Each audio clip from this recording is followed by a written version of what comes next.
437, thank you. That'll be good. You can taxi up too, but hold short of the taxiway if you would. Then I'll get your bonus as soon as I can. Okay, we'll taxi up, we'll hold short of Thank you very much. Olá, pessoal. Para quem ainda não me conhece, meu nome é Laerte Gouveia. Bem-vindos a mais um Air Sports, a nossa revista eletrônica. É um grande prazer estar com vocês mais uma vez e vou começar, como sempre, pedindo que se inscrevam no nosso canal, deixem o seu like, deixem seu comentário após assistir o vídeo e compartilhem com os amigos. Hoje nós vamos falar um pouquinho de conduta de voo, que tem tudo a ver com segurança de voo, já que nós estamos bem próximos do nosso seminário Sky Science de segurança aplicada ao voo.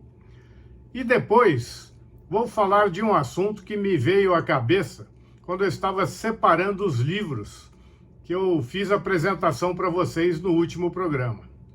Um desses livros eu ganhei da pessoa que nós vamos falar hoje. Esse livro é sobre a vida dela.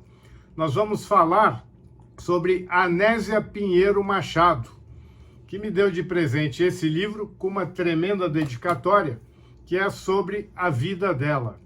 Então eu vou falar um pouquinho sobre a vida dessa tremenda aviadora, que foi uma pioneira aqui no Brasil, que merece que vocês conheçam a história dela. Antes, vamos ver então o comercial do nosso seminário desse fim de semana. Depois a gente inicia com o nosso papo de hoje. Quando situações adversas põem em xeque a segurança de seu voo, suas decisões dependerão principalmente de todo o conhecimento adquirido ao longo de sua carreira.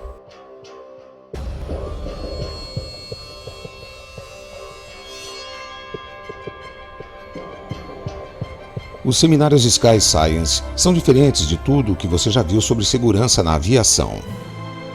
Os temas de nossa programação serão ministrados por experientes especialistas com sólidas credenciais.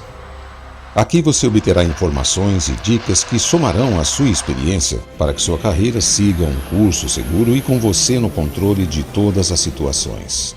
Seminário Sky Science. Segurança aplicada ao voo. Em São Paulo, dia 28 de janeiro de 2023. Das 7h30 às 18h20. Local E-Suites Congonhas, Baía Atlântica. Rua Henrique Fausto Lancelotti, 6333. Inscrições pelos sites skyscience.com.br e skyclassics.com.br.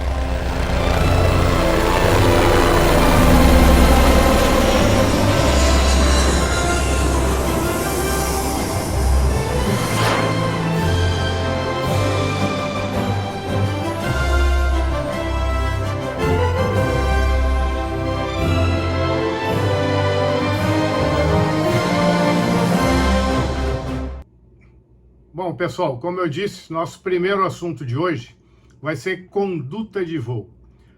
Conduta dos aviadores nunca foi tão importante como é hoje em dia. Depois que a eletrônica embarcada veio para ficar, a conduta dos aviadores passou a ser muito importante. Nós sabemos que a maioria dos acidentes tem causa humana. Uma porcentagem muito pequena dos acidentes tem causas alheias à conduta do piloto. Com essa evolução da eletrônica embarcada, hoje é tudo gravado, registrado, filmado, não tem mais como o piloto botar a culpa em alguma pane ou alguma falha mecânica que não tenha acontecido. Hoje, qualquer falha do piloto fica registrada. Então, a conduta passou a ter uma importância tremenda. E uma conduta do aviador engloba treinamento e disciplina. Ele tem que estar sempre bem treinado e ser muito disciplinado na maneira de voar e na rotina do seu voo.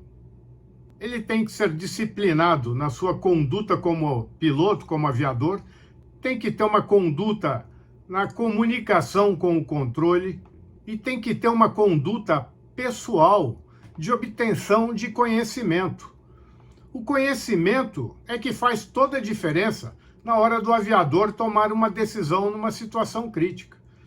Por isso eu recomendo a vocês a participarem do nosso seminário Sky Science de segurança de voo, onde nós vamos falar sobre vários aspectos da pilotagem, o que vai contribuir para o seu conhecimento de todos esses assuntos que nós vamos abordar e com certeza dá um incremento muito grande na nossa conduta a bordo dos aviões durante a pilotagem.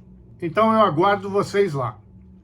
Agora vamos falar do nosso principal assunto de hoje, que é a Anésia Pinheiro Machado, uma das grandes aviadoras que nós tivemos no Brasil. Ela nasceu em 1904, lá em Itapetininga, aqui no interior de São Paulo. Nessa época, Itapetininga era uma cidade bastante importante aqui do interior paulista.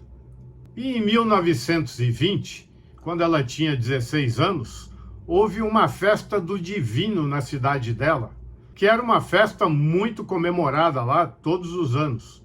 E nesse ano em especial, apareceu lá para fazer uma demonstração aérea e fazer alguns voos panorâmicos, um aviador pilotando um Curtiss Oriole. Este aviador era o Otto William Hoover. Ele era um herói de guerra da Primeira Guerra, ele voou na Primeira Guerra e estava vindo ao Brasil pela segunda vez. A primeira vez ele veio em 1916, antes dele ir para a guerra, para trabalhar num projeto junto com a Marinha. E dessa vez ele estava de volta no Brasil, contratado pela Escola da Força Pública, para formar os pilotos da Força Pública.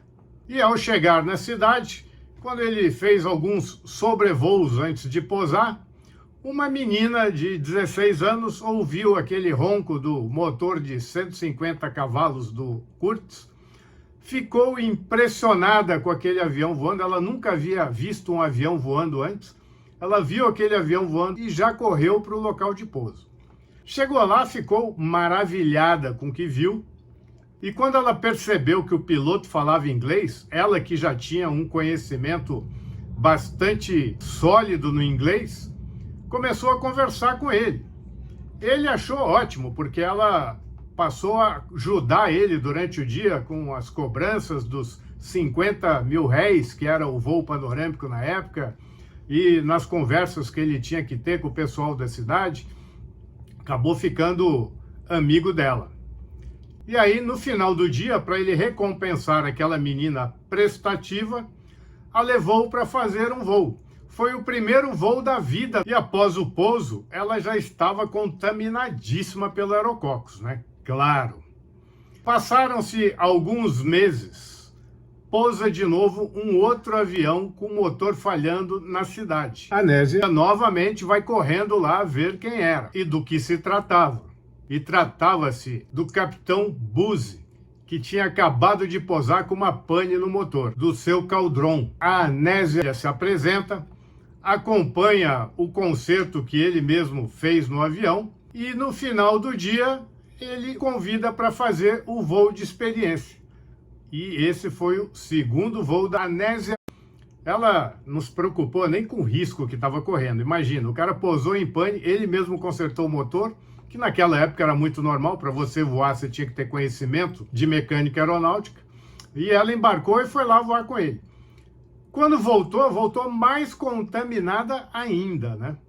E nesse dia já ficou tarde, ele não pôde decolar, ele decolou no dia seguinte e foi embora. E quis o destino que esse capitão não chegasse ao final do voo dele. Ele se acidentou em função dessa pane no motor e chegou de trem num estado muito crítico em Itapetininga. A Anésia foi encontrá-lo no hospital e ficou com ele até o momento de sua morte. E esse episódio não a desmotivou de jeito nenhum. Antes dele morrer, ele tinha dado a ela um contato de um amigo que era aqui da Força Pública de São Paulo, para que ela o procurasse e visse com ele a possibilidade de ela voar um dia. Ela estava tão determinada a voar que ela fez com que o pai dela a trouxesse para São Paulo, ainda em 1921, para que ela procurasse esse amigo do capitão Buzzi para tirar o seu brevet. Quando ela se encontrou com esse amigo do Buzzi aqui em São Paulo, ele ficou muito inclinado a ajudá-la, porque, segundo ele era mais que um amigo do Bussi, ele era quase um irmão. Era uma amizade muito forte que eles tinham. Então, aquela indicação, para ele, era quase que uma ordem. E já em março de 1922, a Nésia estava fazendo o primeiro voo solo da vida dela. Ela fez o primeiro voo solo junto com a Teresa de Marzo. As duas solaram no mesmo dia. Foram as duas primeiras aviadoras do Brasil. Só que na hora de tirar o brevet, a Teresa checou um dia antes que a Nésia. Então a Nésia acabou sendo a segunda aviadora do Brasil. A Teresa foi a primeira. Logo após a Nésia se brevetar, em maio, ela fez o primeiro solo em março. Em maio, ela já bateu o recorde de altitude, atingindo a altura de 4.124 metros. Era o recorde feminino de altitude daquela época. E logo depois, ela se torna a primeira acrobata brasileira. E ainda nesse ano, na comemoração do Dia da Independência, ela fez um raid de São Paulo ao Rio de Janeiro, fazendo um voo solo que levou 4 dias. Naquela época, os aviões eram bastante precários, então ela voava 1h30 e tinha que pousar para abastecer o avião, fazer a manutenção do avião. Acabou levando 4 dias e chegou no Rio de Janeiro. Santos Dumont, quando soube, ficou tão impressionado com o feito dela, que mandou de presente para ela, junto com um bilhete, que é esse que está aí, e que eu tive a honra de pegar na mão esse bilhete quando eu a visitei, que eu a conheci pessoalmente. Eu a conheci pessoalmente na casa dela, em Brasília, quando ela morava em Brasília, e ela me deu esse bilhete, porque eu fui ler com ele nas minhas mãos. Confesso que eu fiquei bastante emocionado, porque eu estava com uma carta escrita pelo Santos Dumont na minha mão. Eu fiquei bastante emocionado. E ela recebeu esse bilhete junto com uma réplica de uma medalhinha de São Bento, que o Santos Dumont tinha ganho a original da Princesa Isabel quando ele fez o primeiro voo dele com o 14 bis. A Nésia guardou essa medalhinha com carinho enorme por toda a sua vida. Eu também tive a oportunidade de ver a medalhinha. Depois desse episódio, a Nésia acabou ficando até amiga do Santos Dumont, acabou encontrando com ele nessa outra ocasião que vocês estão vendo aí, e acabou se correspondendo com ele. Do jeito que os olhinhos dela brilhavam quando ela falou comigo sobre ele, eu acho que ela carregava um trem inteiro pelo Santos Dumont. Não era um bonde, um trem inteiro pelo Santos Dumont. Gente, antes da gente continuar o nosso programa, agora vamos assistir o comercial do nosso patrocinador.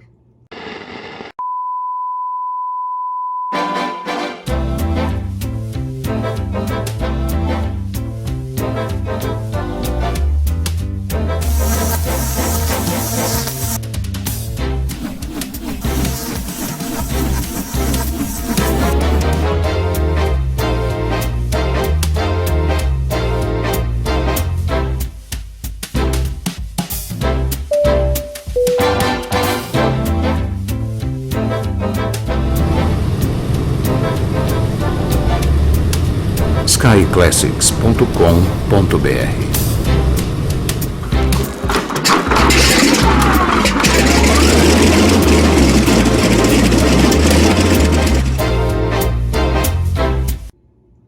Em 1943, a Nésia se torna a primeira pilota comercial da América do Sul. Em seguida, ela vai para os Estados Unidos e lá tira também o PC pela FAA e a carteira de instrutora lá nos Estados Unidos. E chegou até a dar instrução lá nos Estados Unidos de simulador.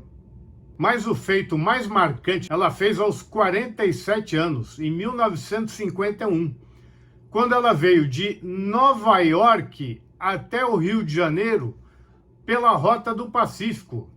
Ela quis abrir essa rota e conseguiu. Ela foi a primeira pilota a vir com um avião de turismo dos Estados Unidos pela Rota do Pacífico. Inclusive, depois ela cruzou os Andes, vindo de Santiago até Mendonça, na Argentina. Foi um voo bastante impressionante. Para os dias de hoje já seria. Imagina naquela época, em 1951. Ela fez esse voo com um Navion 260, um avião que para a época era bastante sofisticado, mas era um monomotor, com os poucos recursos da época. E em 1954, ela foi intitulada pela FAI como a decana mundial da aviação feminina. Olha que bacana, né? A decana mundial da aviação feminina é uma brasileira. E, infelizmente, em 1999, a Nésia nos deixa aos 94 anos de idade. As suas cinzas estão hoje no Museu Cabangu, na cidade de Santos Dumont, em Minas Gerais. Quando eu a conheci, ela devia estar com 89 ou 90 anos. Ela já estava começando a ficar debilitada. Mas tivemos um papo muito agradável e eu tenho uma honra tremenda de ter conhecido essa mulher. E estou tendo um prazer enorme agora em dividir a história dela com vocês. Espero que vocês tenham gostado. Então não deixem de se inscrever no nosso canal, deixar o seu like, deixar o seu comentário após assistir o vídeo e compartilhar com os amigos. Um abraço, pessoal!